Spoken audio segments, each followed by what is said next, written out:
Vou contar mais uma linda história a partir de agora. Só que eu quero fazer antes um pedido para você. Se inscreva no canal. É um gesto tão simples para você e tão significativo para o canal. Entra no canal, se inscreva, curta, põe o teu joinha, acione o sininho. Para nós isso é muito importante. O canal ganha força e muito mais histórias a serem contadas. Por favor, se inscreva no canal. Agora, prepara o coração, porque a história de hoje é linda.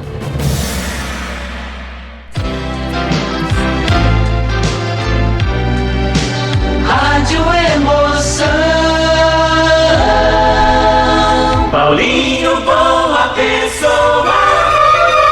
A verdade de cada um.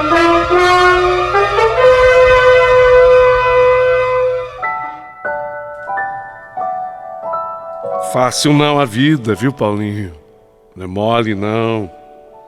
Às vezes, nós somos obrigados a enfrentar determinadas situações.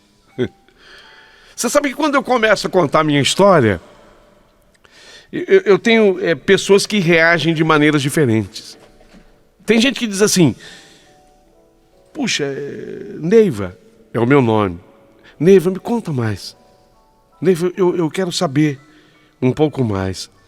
E tem gente que diz assim: Neiva, por favor, para, Neiva. Eu não suporto história assim, com esse peso. Então, fico alerta. As pessoas reagem dessa forma. Eu não sei de que forma você que está ouvindo vai reagir, mas eu vou contar. Ousarei contar a minha história. Eu, Neiva, apesar de não ser índia, eu não sou índia, mas eu nasci numa aldeia indígena, lá no estadão do Pernambuco. Foi lá que eu nasci. A minha mãe tinha conhecido o meu pai num presídio. Meu pai era prisioneiro. A minha mãe estava visitando meu avô, que estava lá porque havia se envolvido. Meu avô tinha se envolvido numa briga. Já o meu pai não. Meu pai, ele havia matado um homem. Meu pai era homicida. E a minha mãe, nas visitas do meu avô, acabou conhecendo o meu pai nesse presídio. E foi assim que eles acabaram se envolvendo, sabe? Começaram lá uma paquera, vai entender, né? A minha mãe gostou dele. Ele teria gostado da minha mãe. E de repente começaram um relacionamento. E depois, quando ele começou o regime chamado semiaberto, ele engravidou minha mãe primeiro, eu nasci. E depois que ele começou o regime semiaberto, acabou tendo com a minha mãe mais 3 filhos. Eu sou uma das filhas. Mas esse homem, obviamente, por toda a característica, né, ele era um sujeito muito violento. A minha mãe já sabia disso, que ele estava preso porque ele havia matado uma pessoa. Então, esse homem violento, ele espancava a minha mãe. E também não tinha piedade da gente, não. Mas vocês não eram filhas? Sim, éramos. Filhos dele. E eu filha. Mas ele batia na gente. Eu tenho vagas lembranças, mas eu me lembro que desde muito cedo ele começou com abuso sexual com respeito à minha pessoa. Então um dia a minha mãe, informada de que ele abusava sexualmente de mim especialmente, não suportando mais viver daquele jeito, também sendo espancada por ele. Olha a escolha, né? A vida é o seguinte, gente, nós pagamos pelas nossas escolhas. A minha mãe fez uma escolha péssima. Sabe, eu não estou condenando a minha mãe, não estou condenando a minha mãe, mas ela fez uma escolha muito ruim. Ela conheceu um cidadão que estava preso, que havia matado alguém, e esse homem tinha algum problema, óbvio que tinha. Ele era violento. E mais do que violento, ele tinha todos esses traços negativos de personalidade. Então um dia minha mãe não aguentou mais. Não suportava mais. E a mamãe resolveu fugir de casa. Só que a mamãe, ela foge de casa levando só uma filha, a caçulinha dela. A mamãe escolheu a caçulinha. Essa minha irmã, na época, ela estava com uns 3 anos de idade. A minha mãe fugiu. E o resto ficou. Ficou à mercê do meu pai. Você imagine, se eu já era abusado com a presença da minha mãe, os abusos não paravam. Eu nem me lembro direito. Eu acho que houve um bloqueio cerebral, porque eu também não era tão pequenininha mais assim.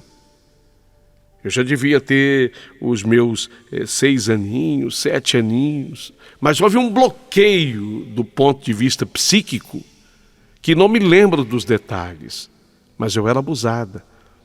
E depois começaram a vir em casa irmãos desse meu pai, não sei se convidados por ele, eu acho que sim. E esses tios, entre aspas, irmãos do meu pai, não sei se amigos dele também, eu tive esse bloqueio cerebral. Eu acho que é uma defesa. A mente humana é muito sábia, né? Ela bloqueia, então eu tive esse bloqueio. Mas estes também abusavam. Esses, entre aspas, tios também abusavam de mim. Então, gente, quando eu completei a idade de 11 anos, eu já era muito sofrida. E eu comecei a vislumbrar uma coisa, com 11 anos. Eu via numa cena de TV, numa novela de TV, alguma moça se casando. Eu comecei a sonhar com aquilo. Não que, eu tinha 11 anos, não que o casamento pudesse ter grande significado na vida de uma menina de 11 anos, mas significava uma coisa para mim: me libertar do meu pai, daquela casa, entendeu? Sair daquele inferno. E havia uma possibilidade para eu sair daquele inferno: o casamento. Então, quando eu via uma cena de novela onde a mocinha se casava com o rapaz, eu ficava desejando aquilo para mim. Eu queria aquilo para mim. Eu queria constituir uma família, ter um lar. Não que eu me entendesse com 11 anos o que isso significava, óbvio que não. Mas eu queria sair de perto do meu pai. Chorava muito, sofria muito, sentia falta da minha mãe e também não entendia por que ela tinha nos deixado. Só levou consigo a caçulinha. Só levou a caçulinha, o resto ela deixou. E volto a dizer, não é que eu esteja nutrindo ódio da minha mãe, pelo contrário, mas ela fazia falta. Então, quando eu tinha 12 anos, eu sonhava tanto, eu comecei a falar para as minhas amigas: o que você mais quer, ô Neiva? Então eu respondia para as minhas amigas assim: o que eu mais quero é me casar. O meu sonho, eu comecei a falar para as minhas amigas: o meu sonho é me casar. Eu quero casar. Eu quero conhecer, igual eu vi ontem na novela, eu quero casar, sabe? Eu quero ter um marido, eu quero ter uma casa, eu quero ter uma família. Eu comecei, sabe, a espalhar isso entre as minhas amigas. E quase deu certo. Por que eu digo quase deu certo? Porque uma daquelas amigas, eu tinha 12 anos agora. Eu tinha 12 anos. Aí ela falou por um conhecido, um rapaz de 20 anos, eu tinha 12. Falou: não te conto. Ela falou para esse rapaz de 20 anos, o nome dele era Alberto. Ela encontrou esse Alberto de 20 anos e falou: Alberto, não te conto. Você sabe a minha amiga, a Neiva? Falou: sei. Sabia que o sonho dela é casar? Não diga.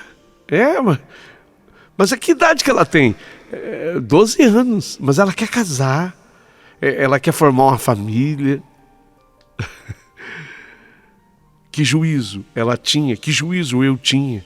Mas o rapaz de 20 anos, quando ela falou assim, ele veio atrás de mim. Oi, eu sou o Alberto. Eu conheci a sua amiga. Ela falou que você tem o desejo de se casar. É verdade? É verdade. Você se casaria comigo? Eu casaria. Eu casaria, sim. Por quê? Porque eu te acho bonito. Você é bonito. Bom, então vamos começar a namorar. Ele tinha 20. Eu tinha 12. O Alberto 20, eu 12. Eu não sabia. Apesar de eu ir para a escola, eu não conseguia me desenvolver, porque o meu intelecto, o meu cérebro se fechou. Então, eu tinha ido à escola, mas com 12 anos, eu não sabia nem ler e nem escrever. Eu não sabia fazer, a não ser o A. Juntar o A com o B. Isso eu sabia, mas eu não sabia escrever. Eu não tinha raciocínio para leitura, eu não sabia ler, não sabia compreender um texto e nem escrever. Meu pai jamais havia me colocado na escola. Ele nunca havia feito isso, de me colocar na escola. Comigo era só abuso. Então, mesmo completamente analfabeta, eu fui levada por aquele rapaz, o Alberto. Ele era meu namorado, ele pediu para me namorar. E no namoro, apesar dele ser carinhoso, ele era carinhoso comigo. Eu acabei engravidando do meu namorado. Eu tinha 12 anos e meio, para ser mais precisa, quando eu engravidei. Eu engravidei dele. E quando eu engravidei dele, apesar de eu estar morando com ele, ele me levou para a casa dele, onde ele morava com a mãe, mas ele era o responsável, ele era o trabalhador da casa. Quando eu engravidei, ele começou a me rejeitar. Até que um dia, eu estava na casa dele, e ele apareceu com uma moça da idade dele. Ele tinha o quê? 21 agora? Então ele apareceu com uma moça de mais ou menos 21 também. Aí ele chegou e me apresentou a moça. Eu já barrigudinha, eu grávida, já barrigudinha. Aí ele chegou e me apresentou a moça. Ele falou assim para mim: Neiva, essa aqui é a minha namorada. Vou me casar com ela. Foi me falando aquilo e eu barrigudinha dele. E para mim, na minha cabecinha, eu é que era a namorada, eu era a mulher dele. Então foi um susto. Mas foi um susto tão grande que eu não sabia como reagir, nem como fazer. Então, estou te apresentando. Eu queria que você ajudasse no que fosse preciso aqui em casa. Ela vai vir morar aqui com a gente, tá? Quando eu quis reagir, eu quis ficar brava de alguma forma, o que ele fez? Ele piscou assim para mim e eu entendi. Eu aprendi a contar o tempo enquanto eu estava grávida. Eu nem sabia calcular a passagem das semanas ou dos meses, de tão ignorante que eu era. O bloqueio do meu cérebro era tão grande que nem isso eu sabia. Aí uma senhora que morava nos fundos da casa do meu namorado me aconselhou. Falou: Neiva, eu estou vendo teu sofrimento, você está grávida. Olha, eu vou te dar um conselho, eu gostaria de te dar esse conselho como se você fosse minha filha. Você vai ter que trabalhar para se sustentar, filha. Você está sendo muito humilhada aí. Entendeu, filha? Você vai ter que arrumar um cantinho para você trabalhar, para você se sustentar. Foi aí que eu disse para essa senhora, em resposta à sugestão dela, eu aceitaria sim, trabalhar, me sustentar, mas de que jeito e com quem? Foi quando essa senhora, ela me apresentou a minha patroa. Era uma médica, essa médica se mudaria para São Paulo. Veja bem, até aí nós estávamos no estado do Pernambuco. Essa médica se mudaria para São Paulo para fazer o doutorado dela. Uma médica. E aí ela me apresentou para essa médica.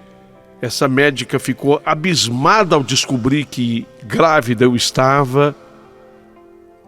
E ela de cara olhou para mim e falou assim: do jeito que você está me contando, Neiva, você não tem saída. Você não tem saída.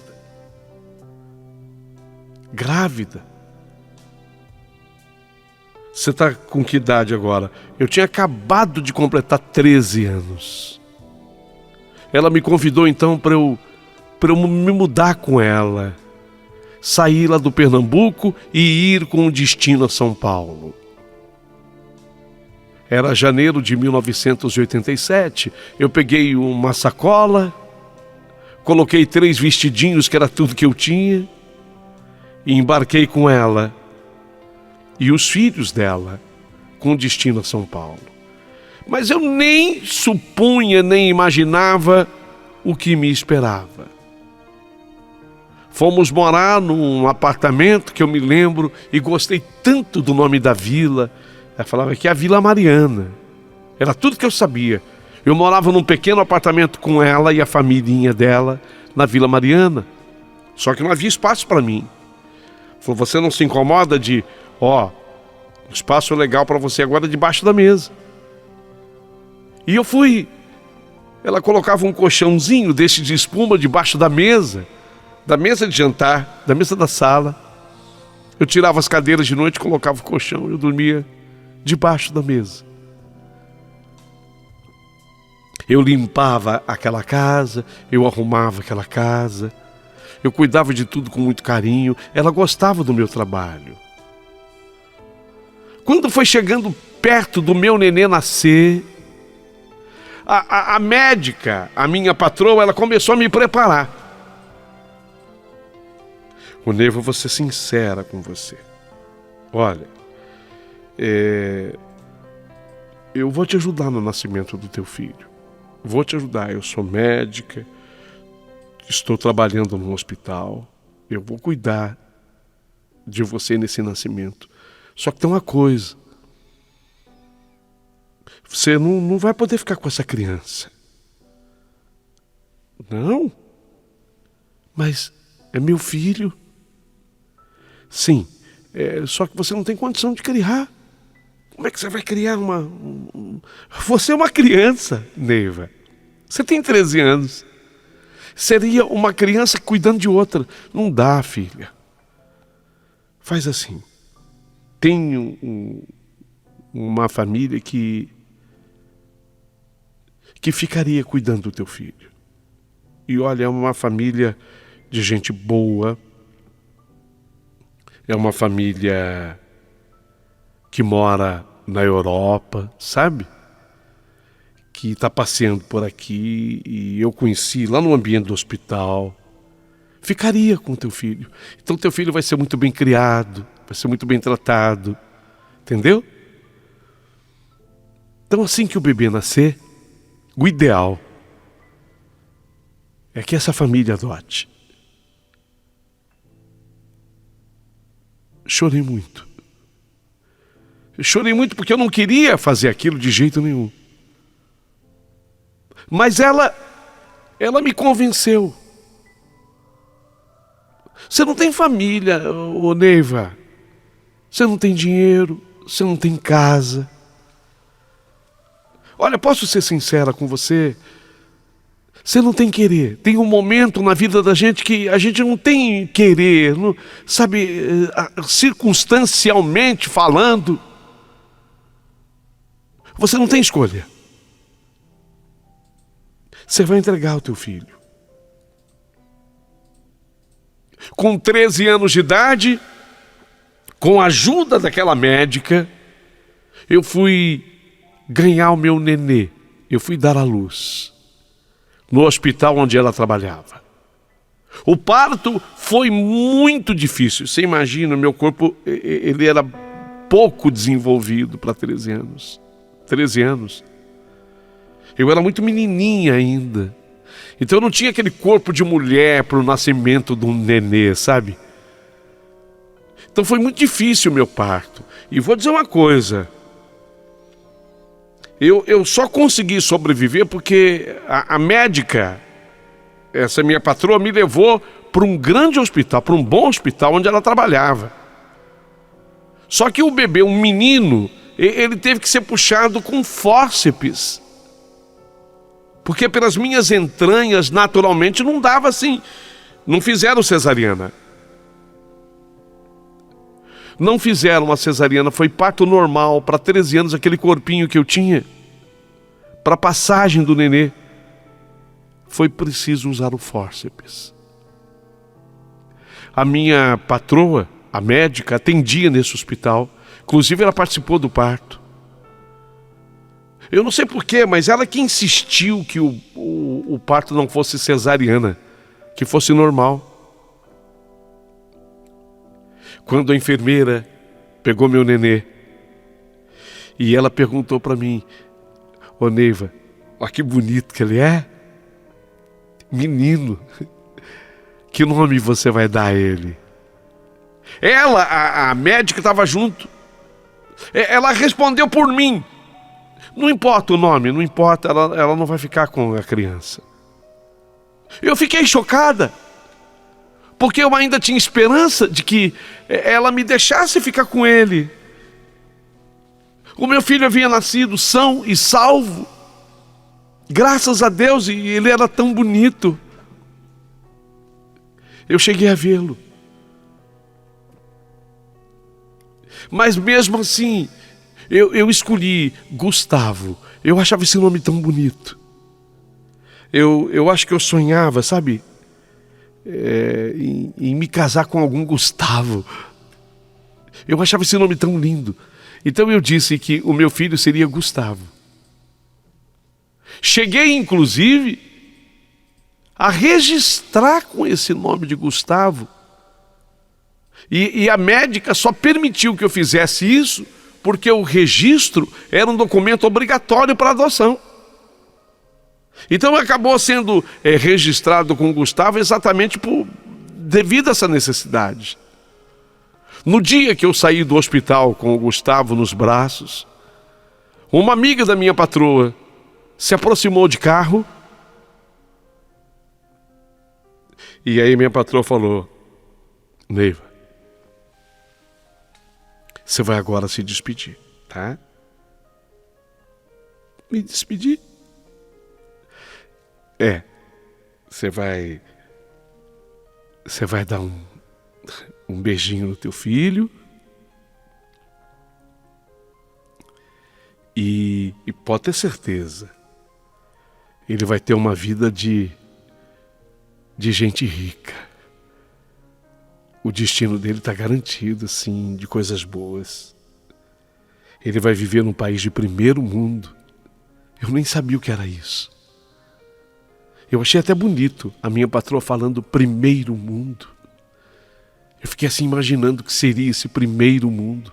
Teu filho vai ter vida de rico, ele vai viver num país de primeiro mundo. Dá um beijo nele. O carro, a outra senhora parou do lado assim. Dá um beijo. Foi tão difícil para mim.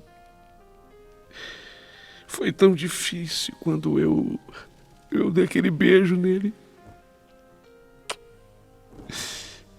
Filho, eu te amo. Ele vai ser amado, dizia a patroa. Eu não tinha argumento, mas eu devia ter dito para ela: ele já é amado por mim. Então eu repeti: filho, eu te amo. Vai, tá demorando, Neiva. Você está fazendo drama. Teu filho vai ser muito mais feliz. Aí ela pegou o bebezinho do meu colo. Eu ainda abri o vidro do carro. Eu chorava. Era como se o chão se abrisse e me engolisse. Eu queria gritar, talvez se eu tivesse gritado, se eu tivesse feito um escândalo. Havia muito movimento na rua. Quem sabe alguém tivesse me acudido, né? Quem sabe alguém tivesse me socorrido. No entanto, eu só chorei. E o meu filho foi embora. Dali, eu ainda fui levado para a casa dela, fui levada para a Vila Mariana. Acho que ela ficou com muita piedade de mim. Eu não voltei imediatamente para debaixo da mesa. Ela pediu que a menina dela me cedesse a cama por enquanto. Ela tinha acompanhado o que eu tinha sofrido naquele parto. Então eu até agradeci. Eu acho que eu não ia suportar ir direto para debaixo da cama. Eu me lembro que um mês depois, a médica, minha patroa, me levou até a recepção, até a portaria do prédio, para que eu conhecesse o casal que havia adotado meu filho. Era um casal francês. Eles não falavam nada de português. Então eu não conseguia entender nada do que eles falavam. Eles falavam francês. Se eu não conhecia português, imaginem se eu fosse conhecer o francês. Então aquilo para mim era coisa de outro mundo. A minha patroa arranhava o francês, conversava com eles. Então eu dentro da minha cabecinha, no encontro com o casal francês, eu queria explicar que eu estava fazendo aquilo obrigada, que eu não estava dando meu filho, eu não estava abandonando meu filho, mas eles também não entendiam nada do que eu falava. E a minha patroa sabia disso, que eles não estavam entendendo nada. Eu dizia, eu não queria dar. A minha comunicação se limitava a isso. Eu não queria dar. Eu não queria dar. Era a frase que eu usava na época. E eles riam, o casal. Me abraçavam. Eles falavam aquela língua tão estranha para mim, que era o francês. Dias depois, eu acabei conversando lá mesmo no prédio, e uma das vizinhas do prédio falou, eu desconfio que a tua patroa deve ter vendido o teu filho. E na verdade isso nunca foi comprovado, essa venda nunca foi comprovada, mas me abalou isso, sabe? Cheguei a imaginar que a minha patroa de fato tivesse feito aquilo. Foi quando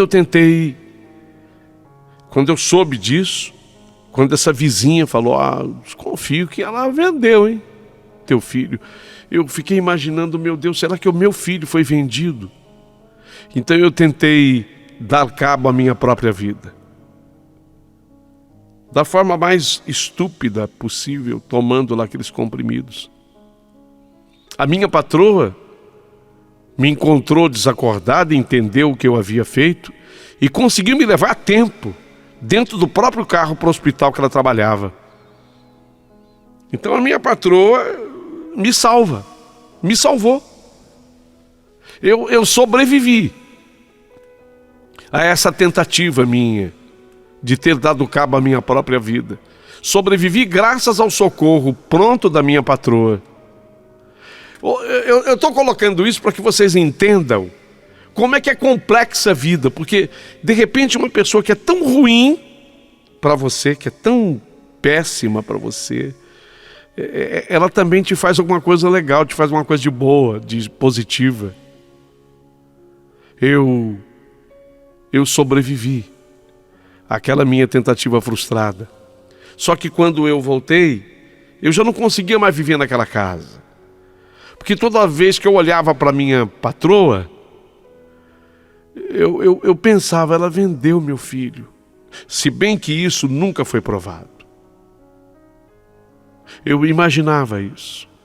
Então eu resolvi o seguinte: eu vou esperar que ela saia para trabalhar, as crianças estejam na escola e vou-me embora. Vou arrumar minhas coisas e vou-me embora. E foi o que eu fiz. Esperei a minha patroa ir para o hospital, os filhos, as filhas foram para a escola, eu arrumei o que eu tinha, poucas coisas ainda, e saí. Eu tinha uma indicação para trabalhar com uma outra pessoa. Essa outra pessoa, com a qual eu me encontrei numa estação do metrô, me levou para sua casa e foi lá que comecei a trabalhar. Algo me dizia que eu tinha que sobreviver, eu tinha que continuar lutando. Aquele vazio todo da minha adolescência não passava. Eu ainda sofria muito, sabe? Sofria muito por tudo o que eu não tinha conseguido realizar. Quando eu completei, e eu continuei lutando com a vida, continuei trabalhando. Essa patroa minha, São Paulo é muito grande, essa patroa minha não teve mais notícias. Eu estava noutra casa, e trabalhando, me dedicando noutra casa. Quando eu fiz 19 anos, eu conheci um rapaz. Eu fui morar com esse rapaz, e foi aí que eu engravidei de novo. Com 19 anos eu ganhei o meu segundo filho. Porque o primeiro era aquele que os franceses tinham levado. Com 19, eu engravidei do meu segundo filho. Eu achava que uma criança, um filho, poderia preencher o vazio que eu sentia. Mas eu estava completamente enganada. Porque a relação com esse rapaz durou 6 anos. Então eu fiquei com ele dos 19 aos 25. Aí eu me separei desse rapaz. Mas dessa vez fiquei com o fruto do nosso amor com o filho. Logo após, por volta dos 26, eu conheci um outro rapaz. E com esse outro rapaz, aos 27, eu tive meu terceiro filho. Mas a relação com ele também não prosperou, não. E apesar de amar muito os meus filhos, aquele vazio continuava na minha vida. Aquele buraco, ele não era preenchido. Sempre que eu cuidava de um filho, agora tinha 2. Sempre que eu cuidava de um filho, eu me lembrava do primeiro. Onde será que ele estava? Eu tinha aquela informação, França, a família francesa de Paris. Na medida que o tempo passava, o meu cérebro foi desbloqueando, porque eu acabei conhecendo a civilização. Desde a minha chegada a São Paulo, eu conheci pessoas que tinham, elas podiam ter alguma coisa de ruim, mas tinham também o lado bom. A minha própria patroa, a primeira, salvou a minha vida. Eu sei que alguém fala, puxa, mas ela teve tanta coisa negativa, mas teve o lado positivo. Se falava o português de uma maneira correta naquela casa, era uma doutora. Eu fui me desenvolvendo, o cérebro foi expandindo. Então, na medida que o tempo passava, eu resolvi voltar a estudar. Voltei a estudar. Na verdade, foi aí que eu aprendi a ler, aprendi a escrever direito, assim, eu digo assim, eu li um texto e entendia. A minha dicção melhorou. Eu comecei a comunicar, a falar as coisas, e era compreendida pelas pessoas. Então passei a me sentir mais segura. Estudar me trouxe autonomia gozada, né? como é que é importante a pessoa estudar, né? Me trouxe autonomia. Eu trabalhava agora como recepcionista, já não era mais como empregada doméstica. Eu conseguia pagar o aluguel de uma casinha de 3 cômodos, onde eu morava com os meus filhos. A vida foi melhorando, melhorando. Só que o tempo ia passando e aquele meu primeiro filho, Gustavo, eu não conseguia tirá-lo da minha cabeça. Meus filhos sabiam par e passo de tudo que tinha acontecido com o irmão, porque quando eles começavam a entender o que era a vida, eu começava a falar para eles: olha, você tem um irmão, chama Gustavo. Eu falava isso para os dois que eu tinha, desde que eles começaram a entender a vida. Eu falava para o Henrique e depois para o meu caçula, para o Marco. É assim mesmo, viu? Não tem o S no final, é Marco. Henrique e Marco. Então eu contava para eles: vocês têm um irmão. Esse irmão de vocês está na Europa, vive na França. É Gustavo o nome dele. Meus filhos foram crescendo com essa ideia, porque eu transmitia para eles uma necessidade. E tudo que a mãe quer é um dia encontrar o irmão de vocês, o Gustavo. Mas eu não sabia o nome da família. Eu não sabia a família. O casal até tentou conversar comigo, mas não entendi nada. Eu não entendi patavina do que o casal havia dito naquele dia. E nem o casal me entendia. Ainda mais com interrupções da minha patroa. Então eu não sabia. Sabia apenas que eles eram franceses, provavelmente morassem em Paris, mas eu nunca havia conseguido uma pista. Eu chorava quando eu pensava que talvez o meu filho pudesse ter morrido. Algumas vezes eu pensava, e eu até sonhava. Vocês acreditam que eu até sonhava que ele tinha morrido? Nossa, eram noites tão difíceis para mim. Eu acordava chorando, imaginando que aquele sonho pudesse ser verdade. Eu contava para os meus filhos. Os meus filhos sabiam que eles tinham um irmão, tanto o Henrique como o Marco. Até que o Henrique falou: mãe, agora com a internet eu acho que não é tão difícil a gente encontrar o meu irmão. Só que uma coisa é importante: a senhora precisa saber o nome das pessoas que adotaram. Puxa, mas como, filho? A senhora lembra o nome da patroa, né? Da médica? Sim. Então, mãe, eu vou dar uma dica para a senhora. Eu coloco aqui o nome da médica no Google, nós vamos com certeza encontrá-la, e a senhora vai ter que se encontrar com ela e perguntar para ela quem eram essas pessoas, pelo menos os nomes. Afinal de contas, tanto tempo, né, mãe? Tantos anos. Verdade, filho. Eu acho que para ter teu irmão de volta vale a pena, né? Vale a pena, mãe. Me dá o nome da médica. Caramba, você sabe que às vezes eu me lembro, eu era tão estúpida, eu era tão... A minha cabeça era tão fechadinha que eu tenho até medo de errar, mas eu vou... Olha, o nome da médica. Então o nome da médica era...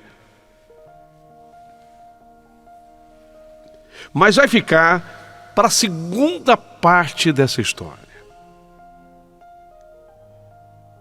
A segunda parte dessa história é extremamente comovente, emocionante, e eu gostaria muito que você não perdesse, porque uma coisa eu garanto, é uma das histórias mais lindas que eu já contei através do rádio.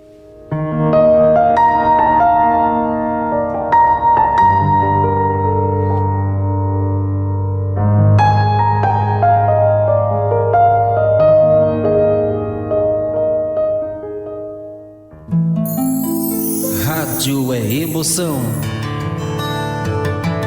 Rádio é verdade. Rádio é Paulinho Boa Pessoa.